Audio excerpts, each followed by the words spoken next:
parce que je l'avais promis, si j'ai mon titre de séjour, je vais avoir un toit pour eux, chacun y aura leur chambre et tout ça. Oh non. Mais c'est arrivé, ils se retrouvaient ici, c'est ça, ça les rend tristes.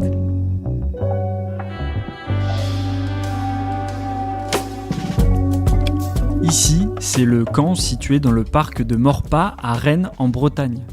Des tentes dans lesquelles vivent plus de 320 personnes, dont 110 mineurs. Jussie, que l'on vient d'entendre, elle habite dans ce camp. Elle est arrivée en France il y a 16 ans, elle a un titre de séjour en règle et elle travaille. Elle a 2 enfants, Franklin et Maëlie. 2 enfants français scolarisés à l'école primaire de Toni Morrison, à côté du parc. Comme 12 millions d'élèves, Franklin et Maëlie font leur rentrée ce lundi 1er septembre. Mais seule différence avec leurs camarades, ils vivent à la rue, sans lit, sans chauffage, à la merci de la météo et des rats la nuit. Parfois, ils sautent même des repas. Un cas loin d'être isolé car en France, en 2025, il serait 1656 enfants sans solution de logement à prendre le chemin de l'école, selon l'UNICEF France et la Fédération des acteurs de la solidarité. Ce reportage est rendu possible grâce à Fabien, coordinateur de l'association Utopia 56 de Rennes. Il va nous accompagner tout le long de l'épisode. Bienvenue dans Les gens du coin, un podcast d'actu.fr. C'est immense en fait. C'est complètement immense, hein. C'est une sorte de ville dans la ville. Hein. Il y a énormément là, de monde. On a quand même énormément d'enfants. Là, on est à, je crois, 110 personnes qui ont moins de 18 ans. Une petite vingtaine d'enfants de moins de 3 ans. Et puis, du coup, ça doit faire une cinquantaine d'enfants en famille. Donc voilà, si on considère aussi que du coup, dans les enfants, il y a les mineurs non accompagnés qui sont aussi une cinquantaine. D'accord. Quand est-ce que vous êtes arrivé ici alors ? À Rennes, ici à la tente, Oui. ça fait 2 semaines. Oui, je suis là. Oui. Quelles sont les conditions ici ? Est-ce que vous pouvez faire imaginer nos auditeurs et nos auditrices comment c'est de vivre dans une tente comme ça ? Comment ça se passe pour vous ? C'est dire, c'est pas facile. Même pour les enfants, pour prendre des douches, c'est compliqué. Les enfants aiment bien prendre la douche, mais c'est de l'eau froide. Même si on veut chauffer avec les gaz qui sont là, mais pas tout le monde, pas le matin, parce que les enfants vont aller à l'école. Qui va chauffer de l'eau ? Qui ne va pas chauffer de l'eau pour les enfants ? C'est compliqué. C'est trop dire. Des toilettes ça, aussi, c'est compliqué parce qu'on est beaucoup. Il n'y a que 4 toilettes. On fait à laquelle elle est pour attendre, pour aller aux toilettes. Et malgré tout, vous avez le sourire. Je garde toujours le sourire, moi. C'est vrai. Je garde parce que ça, c'est pas la première fois que j'habite des endroits comme ça. En 2016 aussi, j'étais à le squat de la poterie. Et c'est mon fils, il est né là-bas. Le squat de la poterie. Oui. Je suis en train de lutter toujours. Comment tu t'appelles ? Franklin, Et tu vas aller en quelle classe alors ? CM2. Est-ce que tu es content d'aller à l'école ? Qu'est-ce que tu attends d'aller à l'école ? Là, je vois que tu es en train de lire en plus. Il aime bien lire. Ah ouais, il aime bien lire. Oui. Quand tu vas aller à l'école, qu'est-ce qui va te plaire ? Qu'est-ce qui te plaît à l'école ? Tu veux aller à l'école ? Oui, Et qu'est-ce qui te plaît là-bas ? tout. Les copains ? T'es timide. Ok. Et qu'est-ce que tu aimes sur le fait d'aller à l'école ? Apprendre. C'est important pour toi ? Très important. Parce c'est important de toujours aller à l'école et d'avoir un lien avec l'école. Oui. Je sais que c'est un peu impressionnant, hein. Je suis d'accord avec toi, j'arrive avec mon gros micro. Vas-y, parle. Toi, tu veux quoi, juste ? Est-ce que tu aimes rester ici ou pas ? Pas trop. Pas trop, ça te fait bizarre ? Oui. Oui. Alors, tu vas dire quoi ? Vas-y, dis. Juste avoir un toit normal que maman va payer parce que maman, elle travaille. Vas-y, parle.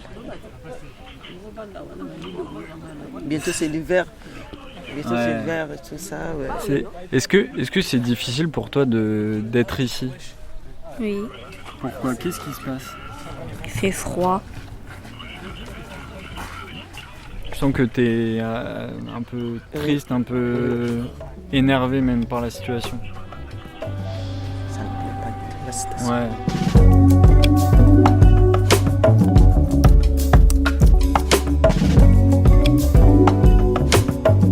Le point commun de toutes ces personnes, c'est qu'elles n'ont pas trouvé de solution, soit d'hébergement d'urgence, soit de logement.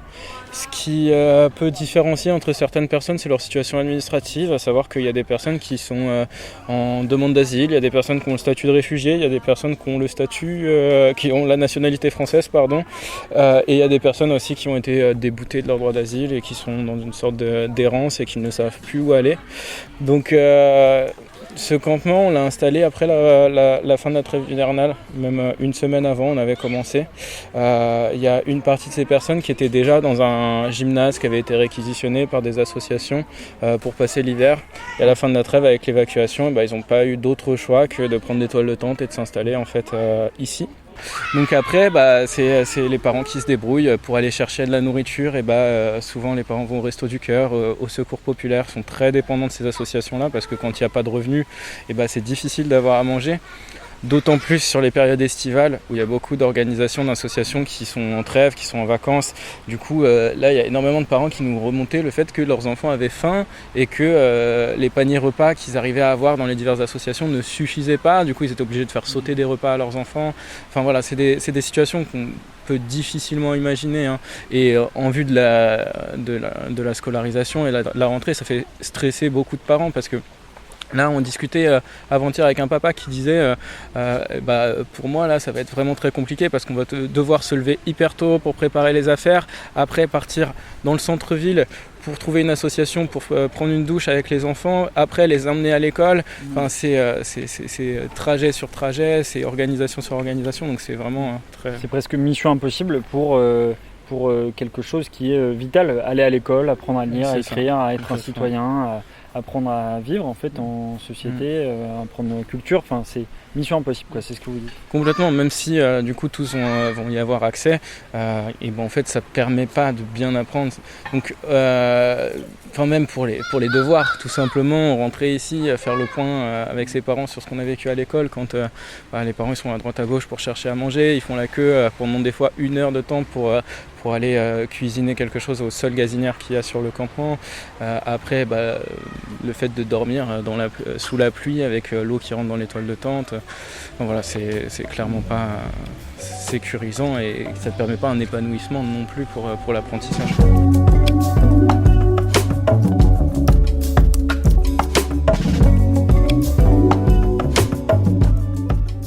Et toi, c'est quoi ton prénom ? Maëlie.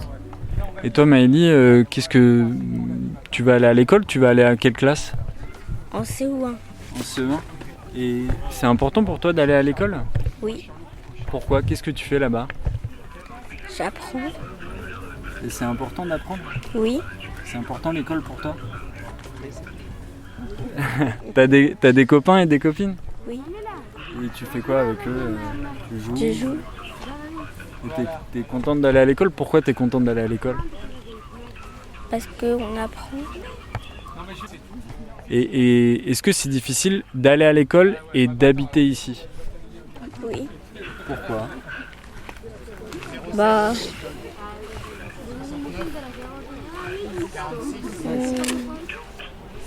que souvent, il lit beaucoup, il n'y a pas assez de lumière pour eux.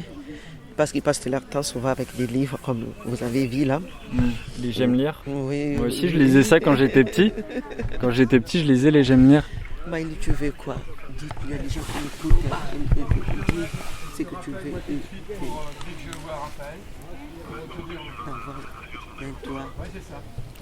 D'avoir un toit. Tu peux dire ce que tu veux, hein, franchement. Ne me regarde pas.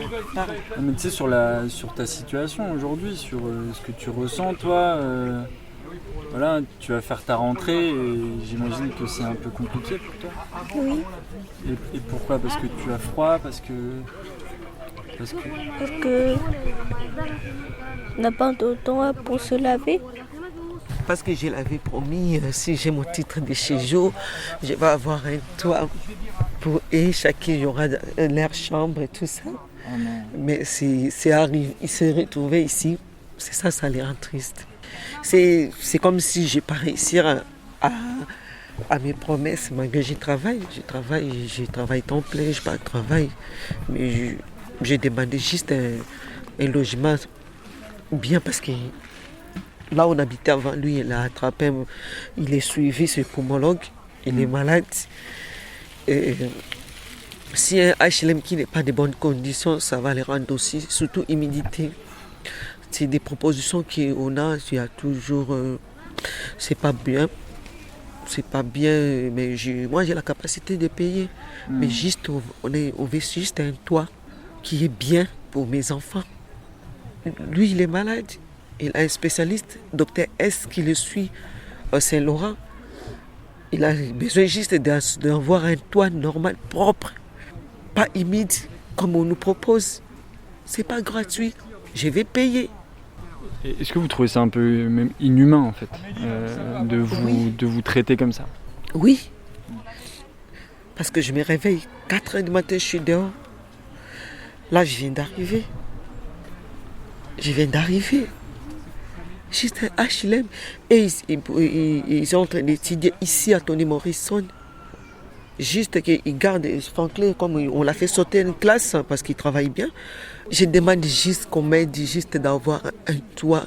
Comme j'avais promis à mes enfants, si j'ai un titre de séjour, vous aurez un toit.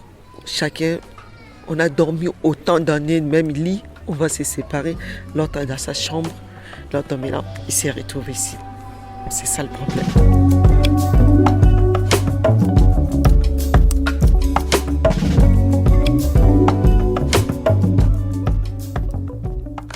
Je tenais à remercier Fabien, coordinateur à Utopia 56, pour sa disponibilité et pour sa gentillesse. Je tenais aussi à remercier Jussie, Franklin et Maëlie qui ont bien voulu témoigner au micro d'actu.fr. Aux dernières nouvelles, la rentrée s'est bien passée pour eux. Ce reportage signe la rentrée du podcast Les gens du coin, un rendez-vous avec des inconnus toutes les semaines. Donc nous, on se dit à la semaine prochaine.